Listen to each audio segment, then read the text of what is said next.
আসসালামু আলাইকুম সবাইকে। আজকে আমরা দেখব জাভাস্ক্রিপ্ট দিয়ে কীভাবে একটা scroll to top button create করা যায় এবং স্মুথ স্ক্রলিং ইফেক্ট ক্রিয়েট করা যায়।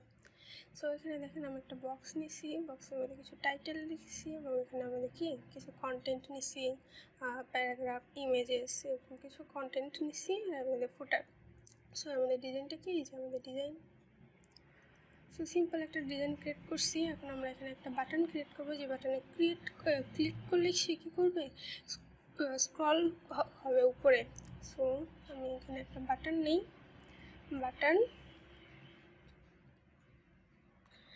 বাটন সো যার টাইপ কি বাটন, এখানে এই বাটনের মধ্যে একটা আই নিলাম অ্যান্ড যার ক্লাস কি দিই, ক্লাস ফা অ্যাঙ্গেল আপ। এটা হলো ফন্টের সময় একটা আইকন নিলাম আমি, ফা অ্যাঙ্গেল ডাবল আপ। সো এখানে আমি বাটনে ক্লাস দিই স্ক্রল টপ। সো এই তো আমাদের বাটন। এখন আমরা পেজটা লোড করি।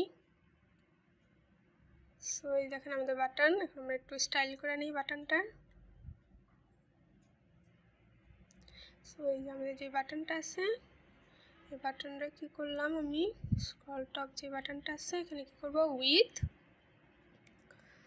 40 pixel, height 40 pixel, float right, margin দিলাম 30 পিক্সেল, অ্যান্ড এখানে আমি এখানে আমি কী করলাম, background transparent, border 3 pixel, solid hashtag 000, black colour দিলাম, অ্যান্ড এখানে আমি কী করলাম, font size 20 pixel, and border radius 50%। তো এই ছিল। এখন যখন আমি এখানে কী করবো, এখানে কি কার্সর কি পয়েন্টার, এখন আমি যখন এনে হোভার করব, হোভার ইফেক্ট দিই, হোভার করলে ব্যাকগ্রাউন্ড ব্ল্যাক দিয়ে দিই, অ্যান্ড এখানে কি করলাম, আমাদের যেই কালার আছে কালারটা হোয়াইট করে দিলাম। তো দেখেন হোভার করলে ব্যাকগ্রাউন্ড ব্ল্যাক আর কালারটা কি হোয়াইট। সো আমি এটা একটু ট্রানজিকশন দিয়ে দিই, ট্রানজিকশন ইফেক্ট কি, ট্রানজিকশন 0.5 সেকেন্ড। সো এখন একটু স্মুথভাবে হইতেছে। সো আমি কোডগুলো কপি করি, সো Ctrl+C, দেন আমাদের style.css এখানে কি Ctrl+V। সো সেভ করে নিলাম, এখানে এটা কাটি, আমি পেজটা লোড করি। সো এই দেখেন আমাদের বাটনের ডিজাইনটা পাই গেছে। এখন যখন আমি বাটনে কী করবো, ক্লিক করবো, তখন এটা কি স্ক্রল হয়ে যাবে, উপরের দিকে স্ক্রল হয়ে যাবে। সো এটা কি একটা প্লাগইন দেওয়া করা যায়, কিন্তু আমরা প্লাগইন দেওয়া করবো না, আমরা কী করবো, জাভাস্ক্রিপ্ট দিয়ে করবো। সো আমরা দেখি এখন কীভাবে করি জাভাস্ক্রিপ্ট দিয়ে। সো আমরা এখানে কী করলাম, আমাদের index.html এখানে একটা স্ক্রিপ্ট লিখলাম, স্ক্রিপ্ট। এখন আমরা এখানে একটা ভেরিয়েবল দিলাম const scroll to top is equal document dot query selector। আমাদের কোয়েরিটা কি, আমাদের দেখেন আমি বাটনে একটা ক্লাস নিছি স্ক্রল টপ। সো এটা কি আমাদের কোয়েরি, যেহেতু এটা ক্লাস ও ডট। সো আমাদের বাটনটা ধরে নিলাম। এখন আমরা কি করব, scroll top dot add event লিসেনারটা কী হবে, ক্লিক করব, যখন বাটনে ক্লিক করব। সো ক্লিক করলে আমাদের কি একটা ফাংশন কাজ করবে। সো আমি এখানে ফাংশনের নামটা দিই function.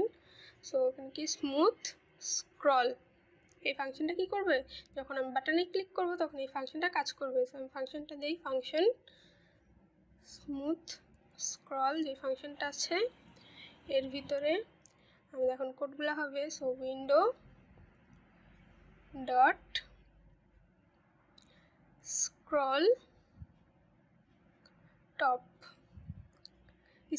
Scroll to, window dot scroll to কি 00। সো এখন পেজটা লোড করি। সো আমাদের এখন দেখেন আমি যখন এখানে ক্লিক করতেছি তো দেখেন আমাদের উপরে চলে যেতেছে, স্ক্রল হইতেছে, উপরে যখন ক্লিক করতেছি স্ক্রল হইতেছে, বাট এটা কী হইতেছে, ইনস্ট্যান্ট স্ক্রল হয়ে গেতেছে, কোনো স্মুথভাবে হইতেছে না। আমি চাইতেছি একটি স্মুথ স্ক্রলিং ইফেক্ট ক্রিয়েট করব, কিন্তু এটা কী হইতেছে, ইনস্ট্যান্ট চলে যেতেছে। এখন আমি এখানে কী করবো, একটু স্ক্রলিং ইফেক্ট দিব। সো যাতে স্মুথভাবে হয় তার জন্য আমি এটা 0 এটা আমি কেটে দিই। এবং কী করবো, আমি টপ, আমাদের যে টপ আছে টপ 0, অ্যান্ড এখানে কি বিহেভিয়ার, আমাদের বিহেভিয়ার কি স্মুথ, বিহেভিয়ারটা কী হবে, স্মুথ হবে, তাহলে এটা কি স্মুথভাবে স্ক্রল হবে উপর দিকে। তো এখানে আমার কার্লি ব্র্যাকেট দিতে হবে, সরি ভুলে গেছিলাম। আচ্ছা, কার্লি ব্র্যাকেট, বিহেভিয়ার কি স্মুথ। সো এখন আমি পেজটা লোড করি। এখন দেখেন আমি ক্লিক করলাম, দেখেন এটা স্মুথভাবে হইতেছে, আবার ক্লিক করলাম, দেখেন স্মুথভাবে হইতেছে, স্মুথভাবে কি এখন স্ক্রল হইতেছে উপরের দিকে। সো আবার বোঝার সুবিধার্থে আমি এটা কাইটা দিই। সো কাইটা আবার কী করলাম, আগের মতো করলাম 0 এখন দেখেন দেখছেন ইনস্ট্যান্ট হয়ে যেতেছে যখন, কিন্তু যখন আমি এটা দিতেছি টপ বিহেভিয়ার কি স্মুথ, সো এটা কী হইতেছে, স্মুথভাবে হইতেছে। সো ডিফারেন্সটা বুঝতে পারতেছেন না। সো এই ছিল আমাদের আমাদের ভিডিও, অনেক ইজি ওয়েতে দেখানোর চেষ্টা করছি। সো আপনারা সবাই বুঝতে পারছেন। ধন্যবাদ সবাইকে ভিডিওটা দেখার জন্য।